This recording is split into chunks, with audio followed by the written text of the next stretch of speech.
ভারত পাকিস্তানে খেলতে না চাইলে তাৎক্ষণিক সমাধান বের করে দেয় ইন্টারন্যাশনাল ক্রিকেট কাউন্সিল আইসিসি। এমন উদাহরণ অতীতে একাধিকবার দেখা গেছে। ভেন্যু পরিবর্তন কিংবা নিরপেক্ষ মাঠ, সব ক্ষেত্রেই ভারতের আপত্তিকে গুরুত্ব দিয়ে দ্রুত সিদ্ধান্ত নিয়েছে সংস্থাটি। অথচ একই ধরনের নিরাপত্তা উদ্বেগ প্রকাশ করলেও বাংলাদেশের ক্ষেত্রে কেন সুযোগ নেই তা নিয়ে এখন প্রশ্ন উঠছে ক্রিকেট মহলে। বাংলাদেশের দাবি উপেক্ষা করে ভারতের মাটিতেই বিশ্বকাপ খেলতে চাপ সৃষ্টি করায় আইসিসির নিরপেক্ষতা নিয়ে সন্দেহ তৈরি হয়েছে। তাহলে কি আইসিসি কেবল ভারতের ইচ্ছাকেই প্রাধান্য দেয়?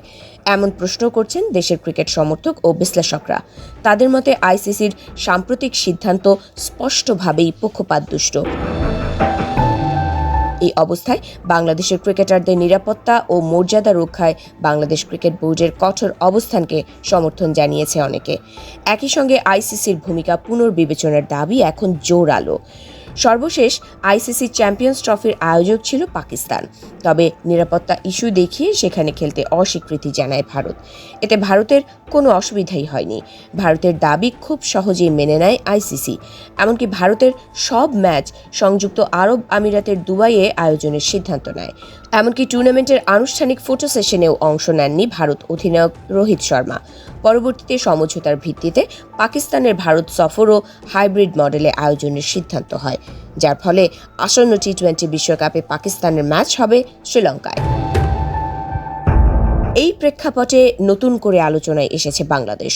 আইপিএলকে কেন্দ্র করে উগ্রবাদীদের হুমকিতে মুস্তাফিজুর রহমানকে বাদ দেওয়ার ঘটনায় নিরাপত্তার শঙ্কার কথা তুলে ধরে ভারতে বিশ্বকাপ খেলতে না যাওয়ার সিদ্ধান্ত নেয় বাংলাদেশ ক্রিকেট বোর্ড বিসিবি।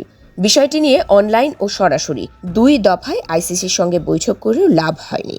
কিন্তু এরপরেও হাইব্রিড মডেলে শ্রীলঙ্কায় বাংলাদেশের ম্যাচ খেলানোর দাবিতে অনড় থাকে বিসিবি। তবে বিসিবির সেই দাবি মানেনি আইসিসি। সর্বশেষ বোর্ড সভা শেষে প্রকাশিত বিজ্ঞপ্তিতে সংস্থাটি জানায়, ভারতের ভেতরে বাংলাদেশি ক্রিকেটার, সমর্থক কিংবা সংশ্লিষ্ট কারো জন্য কোনো নিরাপত্তা হুমকি নেই। মুস্তাফিজের ঘটনাকে বিচ্ছিন্ন ও অপ্রাসঙ্গিক বলে উল্লেখ করে আইসিসি। ফলে বিশ্বকাপের সূচি পরিবর্তনের প্রশ্নই ওঠে না বলে জানিয়ে দেয় সংস্থাটি। এই সিদ্ধান্ত ঘিরে প্রশ্ন উঠেছে, ভারত ও বাংলাদেশের ক্ষেত্রে আইসিসির নীতিতে এত পার্থক্য কেন? যদিও একটি ব্যতিক্রম রয়েছে। ভারত সূচি ঘোষণার আগেই পাকিস্তানে যেতে আপত্তি জানিয়েছিল, আর বাংলাদেশ আপত্তি তুলেছে সূচি ঘোষণার পর। তবুও বিশ্লেষকদের মতে নিরাপত্তার শঙ্কার মতো গুরুত্বপূর্ণ বিষয় বাংলাদেশের আবেদন আরও গুরুত্ব দিয়ে দেখা উচিত ছিল। ক্রিকেট বিষয়ক ওয়েবসাইট ESPN ক্রিকইনফোর সাংবাদিক ক্যামেরন পনসনবি বলেন, সব পরিস্থিতি এক নয় এটা আমি বুঝি, কিন্তু চ্যাম্পিয়ন্স ট্রফি 2025-এর জন্য ভারত পাকিস্তানে যেতে অস্বীকৃতি জানালে আইসিসি হাইব্রিড মডেল তৈরি করে সমাধান বের করেছিল। অথচ বাংলাদেশ ভারতে যেতে না চাইলে বলা হচ্ছে মানতে হবে, না হলে বাদ পড়তে হবে। এই দ্বিমুখী আচরণ ভীষণ হতাশাজনক। এই হতাশা শুধু আন্তর্জাতিক সাংবাদিকদের নয়, বাংলাদেশের ক্রিকেট সমর্থকদের বড় অংশও আইসিসির এমন অবস্থানকে দ্বিমুখী নীতি হিসেবেই দেখছেন।